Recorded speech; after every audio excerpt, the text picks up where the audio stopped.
Ya. Estamos en el día sábado, jornada matutina, sábado 31 de agosto del año 2024, siglo 21 después de Cristo. Y vamos a continuar y terminar la unidad 1 para avanzar a la unidad 2, que es ya el pollo del arroz con pollo. ¿Ya? Y cuando lleguemos a la parte muscular es el pavo del arroz con pavo. ¿Ya? Entonces, en el segundo tejido del cuerpo humano principal, porque ya vimos el primero, el epitelial, el segundo el conectivo, el tercero el muscular y el cuarto el nervioso. El segundo tejido conectivo es, bueno, el que está distribuido en todo el cuerpo. Se clasifica en estos que están aquí, un listado variado, pero que algunos de ellos no revisamos. Tenemos el tejido conectivo embrionario, pues no somos pediatras, pero tenemos que saber que existe un tejido conectivo embrionario. El tejido conectivo maduro, como el laxo del tejido adiposo, pues eso sí, usted tiene que saber que es la tercera capa o la capa que se encuentra debajo de las dos capas de la piel, dependiendo de la vertiente de la información. Si es una fuente antigua, será la tercera capa de la piel, pero si es una vertiente moderna, te dirá que es la capa que está por debajo de la piel, que está conformada por epidermis y dermis, y que por tanto se llama hipodermis. Y como es la hipodermis, ustedes como enfermeros pues tendrán que administrar medicación hipodérmica en ese tejido graso, porque es grasa la hipodermis, el tejido adiposo. Hay vasos sanguíneos que van a absorber los medicamentos específicos que se aplican en esa capa que está debajo de la piel. Los tejidos conectivos densos, el tendón y el ligamento. Un tendón es una estructura que se encarga de unir el músculo, o sea, la estructura que se contrae, lo une al hueso para generar con esa contracción los movimientos.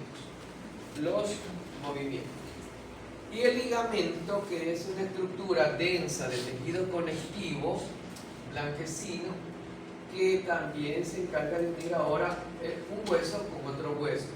¿Con qué finalidad? De mantener los huesos articulados y formar el esqueleto. ¿Y cuántos huesos son? 106. Ya, ok, verá. Cuando lleguemos al esqueleto, no me vengan con que yo digo que son 207. El esqueleto siempre estará consistiendo de 206 huesos que están articulados entre sí. Y lógicamente están unidos entre sí por medio de los ligamentos. Los ligamentos, como por ejemplo los ligamentos que están en el codo, evitan que los huesos se desarticulen. Esos ligamentos mantienen unidas las estructuras, ¿ya? Y podamos realizar las funciones con la función muscular y los tendones. El tejido conectivo cartilaginoso, que se encuentra en algunas partes, los cartílagos nasales, la laringe, la tráquea, los bronquios, son tejido cartilaginoso en general. ¿Ya? Este ya lo vamos a ver cómo se clasifica el tejido cartilaginoso. El tejido conectivo óseo, que es el que vamos a ver todo el esqueleto, todos los huesos al menos los vamos a identificar, aunque no tenemos en el laboratorio todos los huesos que están en el esqueleto, pero sí tenemos una gran parte. De diferentes osamentas, porque hay como 10 osamentas incompletas. Ya tenemos de todos los tamaños, de todos los sabores y de todos los colores los huesos. Para que usted aprenda, porque esa es la función. Yo le enseño que aprenda. Entonces ahí vamos a ver el hueso en general y en particular ciertos detalles anatómicos. Y el tejido conectivo, que es el líquido, que es la sangre y la linfa, esto forma el sistema circulatorio, el aparato cardiovascular, pero eso es de segundo nivel. ¿Ya? Ahí el profesor de segundo nivel entonces les explicará todo esto. Bien, vamos con el tejido cartilaginoso. Ahí voy a tener que usar marcadores. Ay, me molesta en la fosa derecha. Toda esta semana yo también he estado afectado con el sistema respiratorio, la faringe. Tenemos clasificación del tejido completa, ¿no? Cartilaginoso. Cartilaginoso. Y tenemos el tejido, el cartílago hialino, el cartílago elástico y el fibrocartílago. Entonces tenemos cartílago hialino. Y cuando yo le pregunte, no me diga iliano, porque siempre alteran, así como condumio, con no sé cuánto, en vez de ser de colectivo, no conductivo. Entonces sí pueden cambiar hialino por iliano. Y pues bueno, ahí ya. El cartílago elástico y el cartílago, el fibrocartílago. Bien, vamos uno por uno. Fibrocartílago. Una sola palabra. Bien, entonces tenemos acá una llavecita para determinar la presencia de este cartílago hialino en las... Aquí dice articulaciones, pero vamos a ser un poquito más específicos. ¿Por qué? Porque dentro de la clasificación de las articulaciones tenemos tres tipos. La clasificación inmóvil, la clasificación focomóvil y la clasificación móvil, el tipo móvil. Articulaciones inmóviles, focomóviles y móviles. Si nosotros ponemos aquí solamente articulaciones, estamos diciendo que el cartílago hialino se encuentra en las tres, pero eso no es cierto. Tenemos que ser específicos. El cartílago hialino se encuentra en toda superficie articular móvil, solo móvil. ¿Por qué? Porque son dos superficies que están así, que están en contacto para poder realizar. Entonces tenemos una superficie articular y otra superficie articular lisa. Esta superficie articular lisa está recubierta de cartílago hialino, que es una laminilla así de cartílago hialino muy frágil, que cumple la función de amortiguación entre las dos superficies. Y que en ese espacio que dejan las dos superficies hay una cavidad articular. Y esta articulación está revestida por una cápsula articular y la deja encerrada, sellada, y entonces ahí se puede realizar el movimiento. Lógicamente que entre hueso y hueso va a haber ligamentos, ¿ya? Los ligamentos, la cápsula, mantienen estos dos huesos unidos y pueden realizar su función, como el que realizamos así, todos los movimientos. Entonces, en las superficies articulares, ponemos aquí superficie articular lisa y ponemos aquí articulación móvil.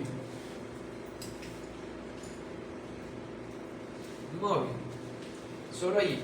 Ahora, en las poco móviles, como por ejemplo la articulación de las vértebras, en la parte entre los cuerpos donde está el disco intervertebral, allí no hay superficie articular lisa que esté recubierta por cartílago hialino.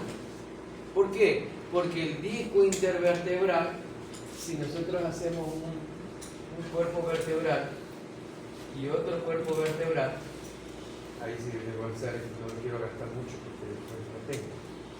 Entonces, aquí tenemos el disco.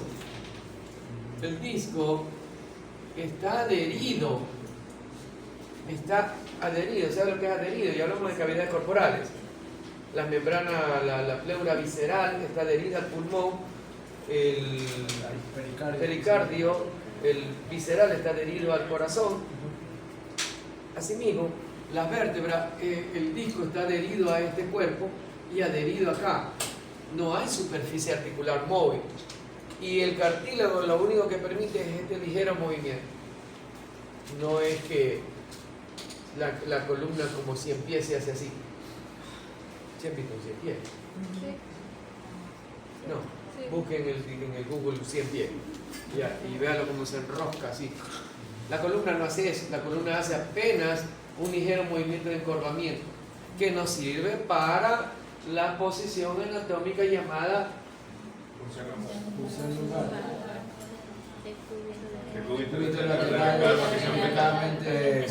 así, por completo, no a medias.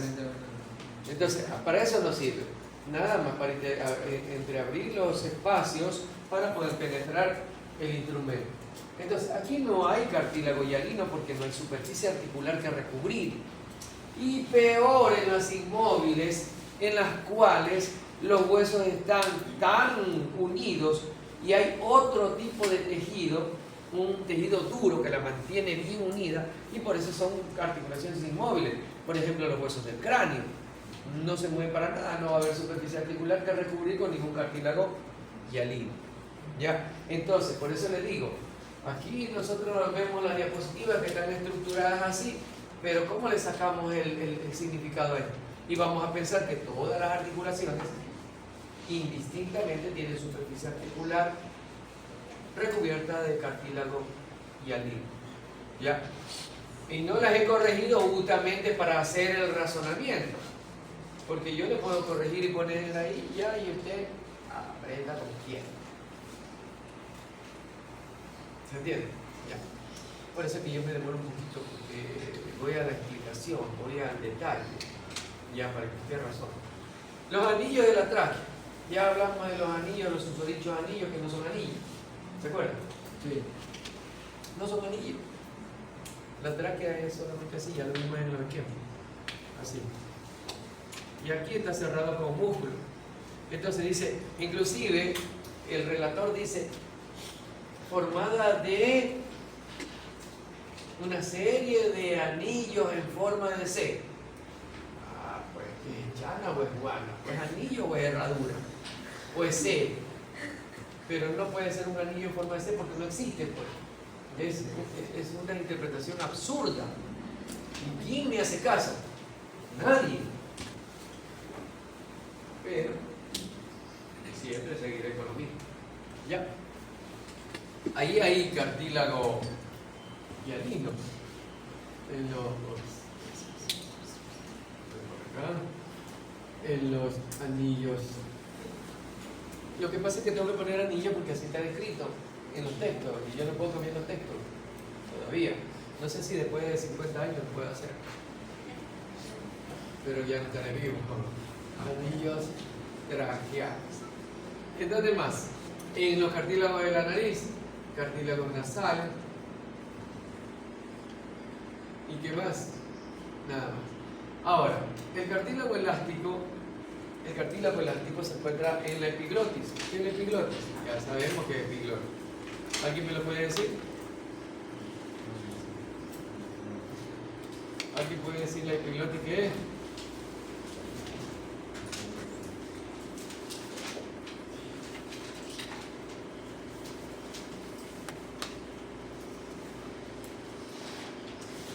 Ya.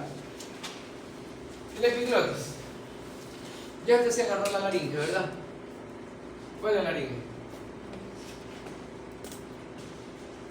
¿Lo conoce su cuerpo? La laringe es esta. En los varones tenemos este angulito que está aquí. Las mujeres lo tienen. Aunque hay algunos hombres que se lo cortan, que se lo quitan. Sí. Ya. Esta es la laringe. La laringe es una estructura cartilaginosa en su mayor proporción. Está formada por 9 cartílagos, 3 grandes impares y 3 pequeños pares que están en la parte posterior. 3 más 3, 9. 3 más 3 es 9. No, 3 más 3 es 9. Ya vieron que ya están razonando. Y algunos ya están razonando, otros todavía se quedaron con el 3 más 3 que es 6. Si dije 3 cartílagos impares grandes y 3 pequeños pares, entonces tenemos que los pares son 6. Y los impares 3. 3 más 3 9. Esa aritmética anatómica. Estos cartílagos grandes, sobre todo los grandes, el uno que está en la parte inferior se llama cricoides. El otro, que es el de mayor tamaño y proporción, que es donde está el ángulo de los varones, se llama tiroides.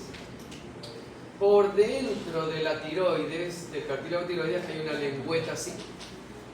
Esa lengüeta, llamada epiglotis, es la que en el momento de que deglutimos, la laringe al subir, tóquete la laringe y trague saliva, le subió. En el momento en que sube la laringe para que pase lo que está tragando o deglutiendo, este epiglotis cierra la vía aérea. Entonces usted puede comprobar 100.000 veces, 100 millones, de que cuando usted está tragando no puede respirar, porque la epiglotis se encarga de sellar la vía aérea para que lo que usted está tragando no ingrese y lo asfixie a la laringe. La tráquea está más abajo. Entonces, esa es la función del epiglotis.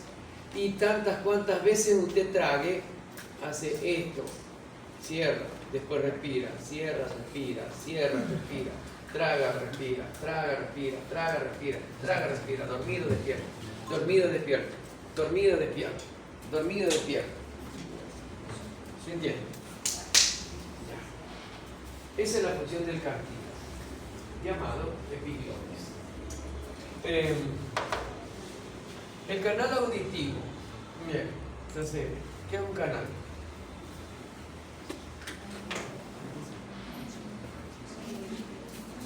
Ahí está el Google para que usted busque el significado de canal, pero se lo digo yo. Un canal es un surco por donde transita algo. Y ya sabiendo los términos, todo canal en anatomía humana, tiene un borde medial o un borde lateral o viceversa, dependiendo de la localización de ese surco o canal. Será medial o lateral de acuerdo al plano medio, de acuerdo a donde se encuentre localizado, el que se esté estudiando. Pero dígame usted si su oído es un canal o es un conducto.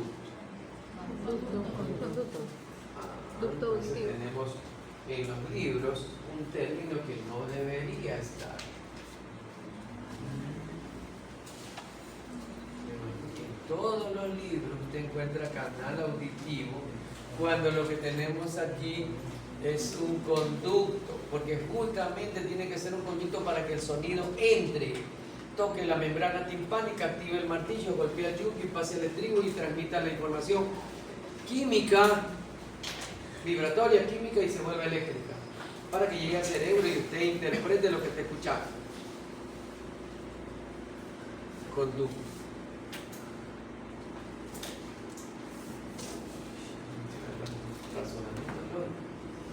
Nada más que razonamiento lógico. Sí, ya sabía. Ok.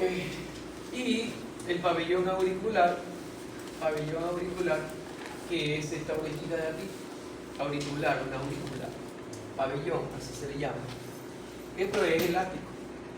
Algunos de ustedes ya saben que es elástico, porque tienen una oreja más grande que la otra, porque su papá o su mamá de pequeño los tenía así.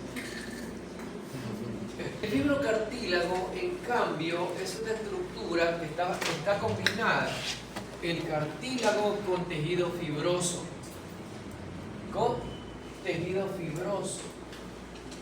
El tejido fibroso es fuerte, resistente, ese es el que está formando parte de las articulaciones inmóviles,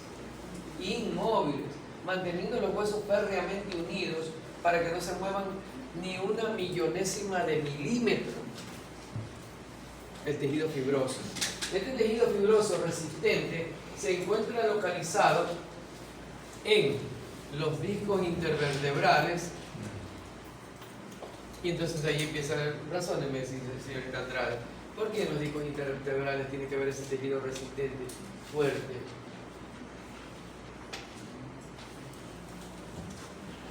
Recto, la columna recta. para que resista el peso del cuerpo. De acuerdo a la altura donde esté el disco, tiene que ir descendiendo. Los discos intervertebrales, la columna más o menos así. Disco, va creciendo el disco, va creciendo en altura, en anchura. ¿Por qué? Porque las vértebras van haciendo lo mismo. Entonces estos discos tienen que ir aumentando. De la segunda, es disco segunda y tercera, entre segunda y tercera, porque entre primera y segunda no hay. Entre segunda y tercera es pequeño. Y de ahí va creciendo el disco. Y así hasta que llega a la zona del L5, lumbar 5, con sacro 1, que es el último disco intervertebral. Porque ya ahí el sacro ya está fusionado a las 5 vértebras y ya no hay disco, el disco está petrificado, está osificado. Es el que tiende a lesionarse cuando uno alza demasiado peso. ¿Cuál? Los discos intervertebrales. Sí, tienden a aplastarse. Claro. O sea, se tienden a aplastarse. Ha habido muchos casos. Pero ese es el problema de que el ser humano inconsciente, pues, quiere hacer las cosas a su manera y no como debe ser. Y a lo mejor no tiene una orientación, no tiene una guía para que le diga que no debe hacer esas cosas. Y lo mismo es para levantar un peso exagerado y la mala postura para levantarlo, ¿no? Hace que esos discos se compriman entre vértebras y que se produzca la fractura del disco, la ruptura del disco y se haga la hernia discal. Hay muchos, bueno, normalmente en la que son futbolismo, físico-culturismo, hay muchos atletas que quedan casi inválidos por ese mismo motivo. Sí, porque lesionan los nervios periféricos. Está bien, entonces hay que saber hacer las cosas. Los discos intervertebrales. También se encuentra el fibrocartílago en la sínfisis púbica. Este es un tipo de sínfisis, localización entre el cuerpo vertebral. Esta es una articulación tipo sínfisis. Aquí en la sínfisis púbica, entre los dos pubis, ¿cuántos pubis tiene? Uno. ¿Pubis? ¿Cuántos pubis tiene? ¿Pública o pública? Pública, digo. ¿Cuántos pubis tiene?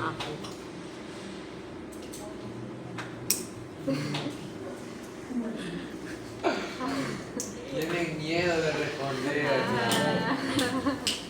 Responda. 2. A ver. ¿Por qué? ¿De extraterrestre?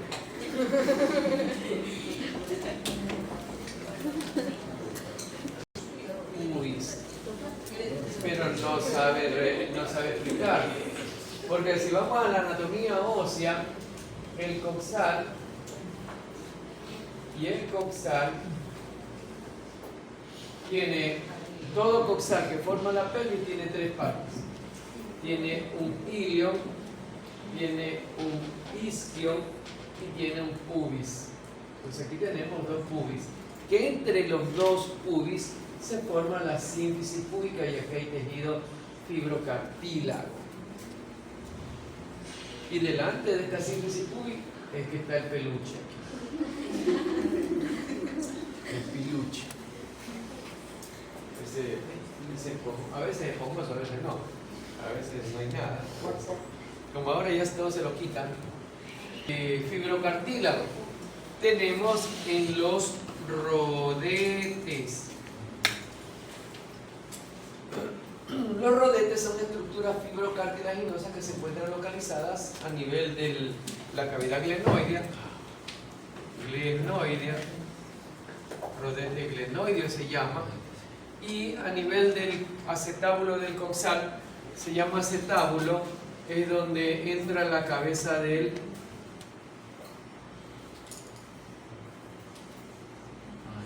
fémur. En el acetábulo entra la cabeza del fémur para articularse y formar la articulación coxofemoral. Entonces, este es el rodete glenoideo y este es el rodete acetabular. Ese rodete, como su nombre lo dice, rodea el borde del vaso, digo, de la cavidad articular, solo el borde, aumentando, profundizando más el borde, la cavidad donde entra la cabeza del fémur, más o menos como esto aquí, vean. Este material sería el rodete que reviste todo el borde, porque sin el rodete disminuye la altura.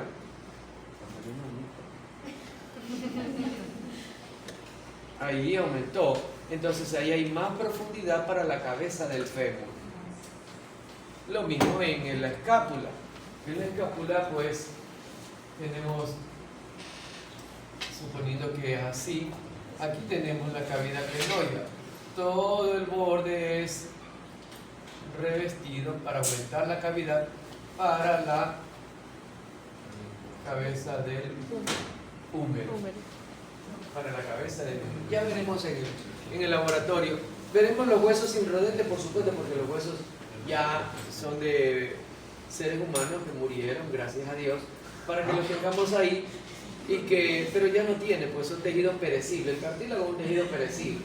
Es como que encuentre una costilla con su cartílago costado. Mentira, no va a haber, porque se hace polvo, ¿verdad? Y a veces hasta los huesos terminan polvo, bien polvo. Así de grosso modo, usted hace cuadritos, ojalá algún día lo haga. Háganme los cuadritos y no solamente los vean hacer. Vamos al tercero. Ya creo que está pidiendo paso esta cosa. ¿Será la batería? Ya. El tejido conectivo, dentro del mismo tejido conectivo está el tejido óseo. Un tejido óseo que vamos a hacer otro cuadrito y seguimos haciendo cuadritos, ¿no? Son funciones del tejido óseo, solamente del tejido. Después veremos las funciones del sistema óseo, cuando hablemos de sistemas.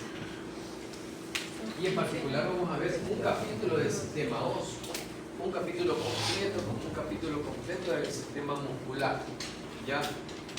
Pero acá, funciones del tejido óseo, tenemos first, sostén. ¿Qué número de sostén? 28, 30, 32, 34, 36, 32, ABC, 40.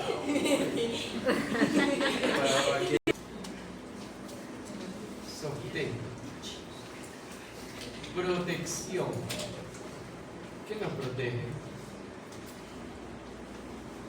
Obvio. Los huesos forman la cavidad craneal y protege al encéfalo. La columna que está en la cavidad vertebral forma un conducto medular que protege a la médula espinal. La pelvis protege los órganos terminales del tubo digestivo, terminales del sistema excretor urinario, los aparatos reproductivos masculinos o femeninos. Protege. El tórax, la caja torácica, encierra los órganos que están en la cavidad torácica, pulmones, corazón y todo lo que vimos en contenido del mediastino, que espero que no se olviden. Espero que no se olviden. Mejor dicho, espero que hayan...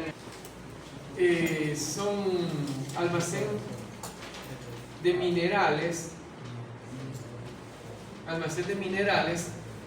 sobre todo el calcio en forma de carbonato y fosfato, regulación metabólica de los minerales, almacén. ¿Por qué? Porque el hueso está formado en base al calcio en sus formas, regulación metabólica de los minerales en base al calcio.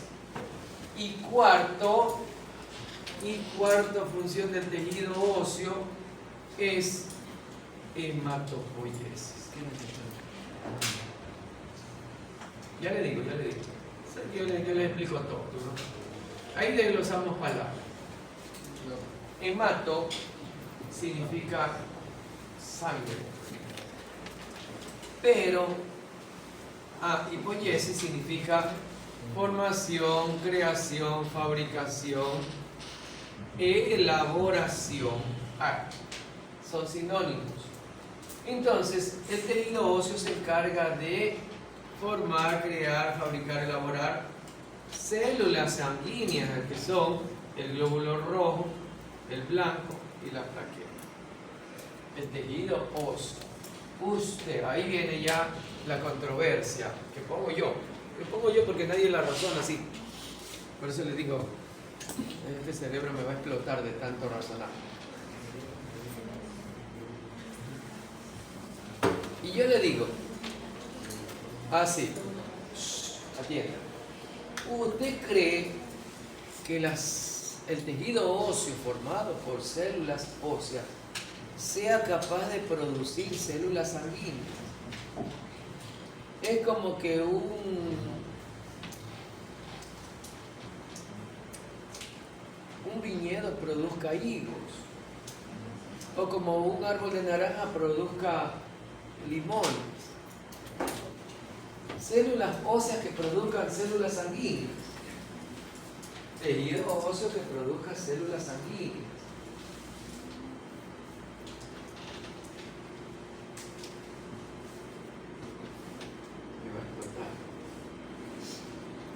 Entonces yo le digo, primero revisemos pues entonces cómo está constituido el tejido óseo.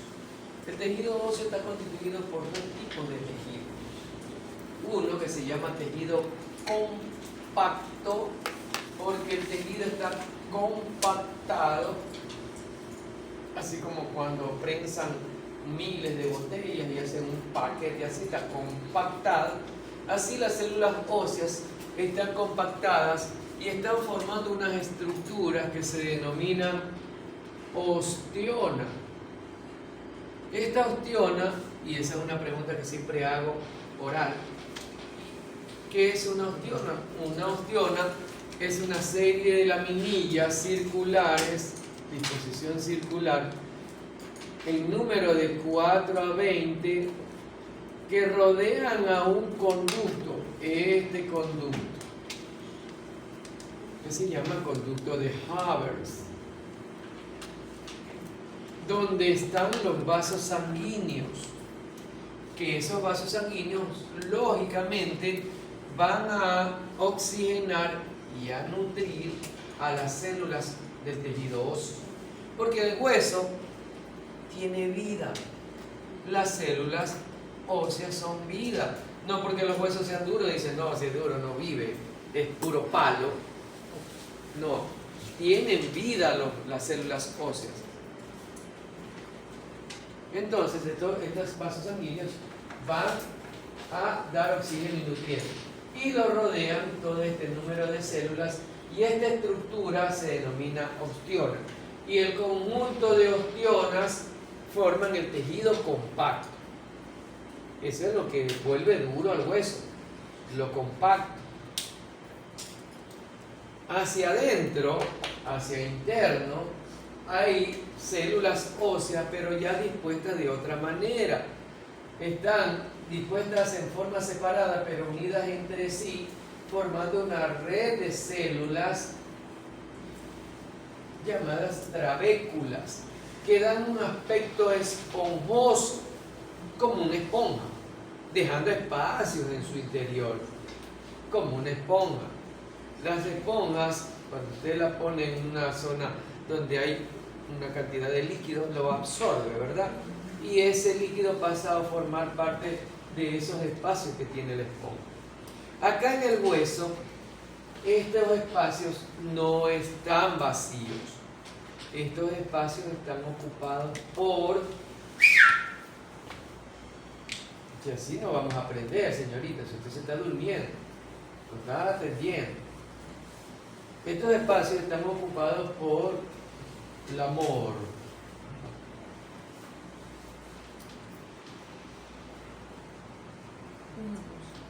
La médula ósea roja.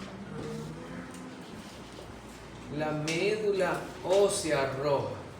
Esta médula ósea roja es la que produce células sanguíneas. Esta es la que produce. Entonces, ¿por qué le atribuyen al tejido óseo la función hematopoyética? No porque las células óseas lo produzcan, las células sanguíneas, sino porque en su interior se encuentra la médula ósea roja, que es la productora de células sanguíneas. Y por eso le atribuyen al hueso, que no es correcto, pero así está dado en los libros también. Y argumentado más todavía, porque cuando alguien tiene leucemia, uno de los métodos tal vez para salvarle la vida es hacer un trasplante. ¿Pero de qué? ¿De hueso con médula o solo médula? Solo médula. Entonces nos damos cuenta que está mal interpretado eso de darle una función al hueso propiamente dicho como hematopoyético. ¿Qué han hecho estos señores llamados científicos, anatomía? Dentro del hueso largo hay un conducto medular. Conducto. Usted parte un hueso de pollo y ve, lo chupa. Esa es la médula ósea amarilla. La médula ósea amarilla es grasa y es material de reserva energética. Pero también atribuyen al hueso que, porque la materia grasa está dentro del hueso, el tejido óseo del sistema óseo tiene función de reserva de energía. ¿Se acuerdan? Pero ¿cuál es la reserva de energía? ¿El hueso o la grasa? La grasa, pues. No es el hueso, pero le atribuye al hueso la función de reserva de energía. ¿Por qué? Porque está dentro de los huesos. Ya. Aleluya. Bien. Vamos con el tercero. El tercero es el tejido muscular. El tejido muscular. Ya. Este tejido muscular, señores, está compuesto de células contráctiles. Contráctiles es que se contraen y al contraerse se acortan. Y al acortarse traen una estructura hacia la otra. Como cuando hablamos de flexión, este músculo se contrae y al contraerse trae la distal hacia la proximal, disminuyendo el ángulo, ¿cierto? Pero no solamente atrae, también aleja. Este músculo de acá, al contraerse, aleja las estructuras y devuelve a su posición original. Todo músculo contráctil se mueve, allá se ejecuta, de acuerdo a donde esté localizado en el cuerpo, realiza movimientos de flexión o de extensión o abducción o aducción o pronador o supinador o. No y. Porque ningún músculo realiza la doble función. Entonces, este tejido muscular produce los movimientos del cuerpo, todos los movimientos, mantiene la postura y ustedes tienen los músculos en actividad porque los mantienen en postura de sentado.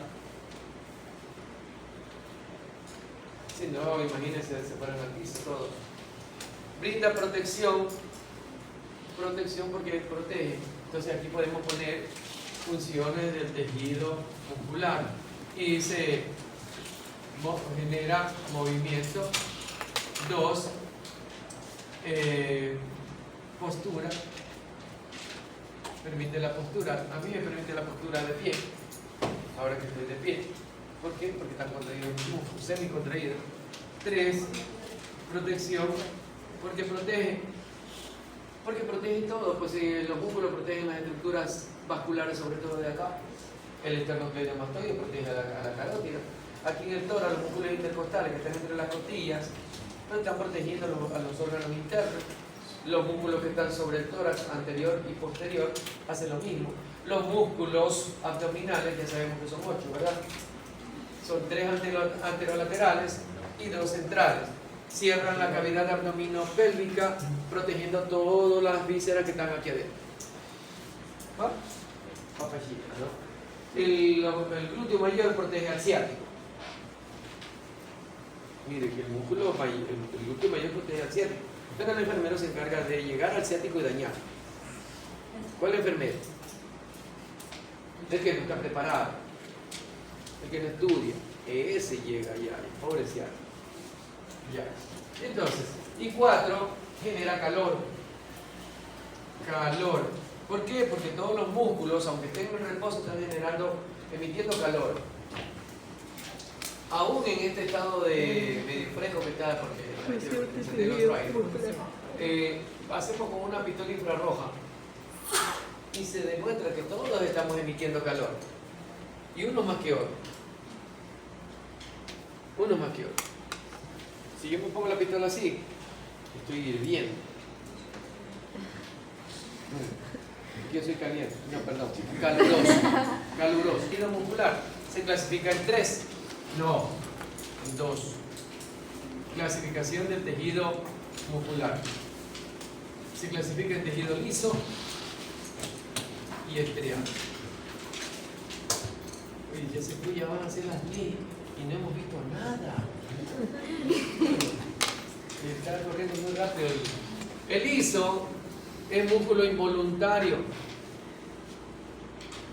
El estriado se clasifica en estriado cardíaco y estriado esquelético.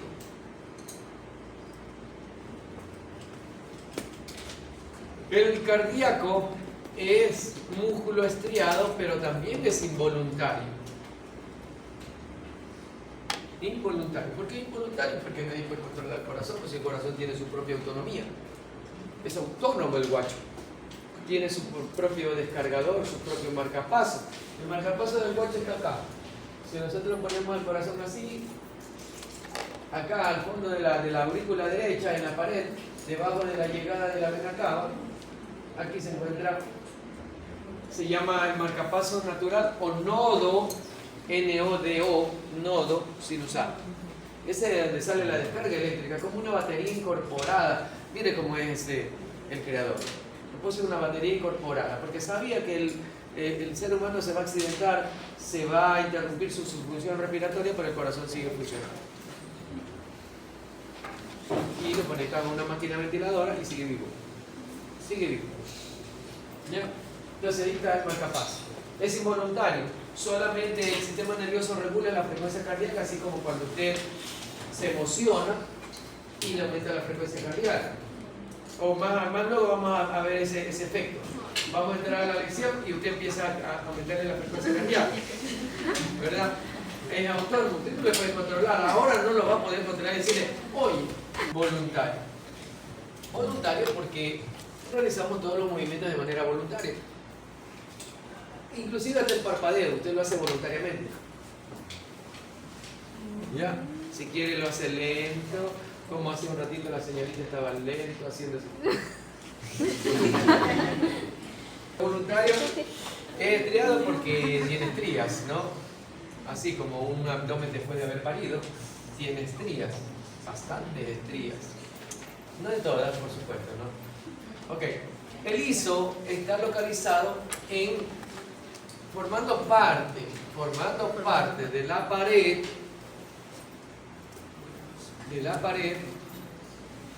de órganos con cavidades. ¿Qué significa eso? No hablamos de cavidades corporales. Recuerden siempre que no hablamos de cavidades corporales. Eso ya lo vimos, no lo estamos tocando acá. Hablamos de órganos que tienen cavidad. ¿Cuál es el órgano que tiene cavidad? El corazón, pues. El 95% de la estructura cardíaca es músculo, pero eso es músculo estriado. Pero de otros órganos que tienen cavidad, como por ejemplo la vejiga. La vejiga tiene una pared. Suponiendo esta es la pared. Esta es la parte externa, la capa externa de la vejiga. Toda estructura tiene 3 capas. Esta tiene 3, la serosa. Esta es la mucosa o epitelio de revestimiento, que ya lo tratamos hace un rato. Y toda esta parte de aquí es muscular de la vejiga. En particular, este músculo de la vejiga se llama el músculo detrusor. Ya, este músculo es liso, involuntario. Ese también es involuntario, ¿por qué? Porque nadie puede controlar la vejiga.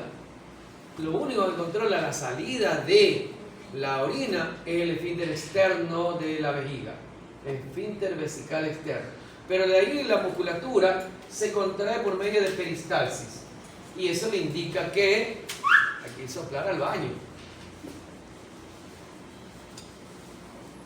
Y ahí ya se agarraron para salir a cada rato al baño. El músculo es liso, de ahí tenemos el músculo del estómago, se contrae de manera involuntaria, no tenemos control sobre eso.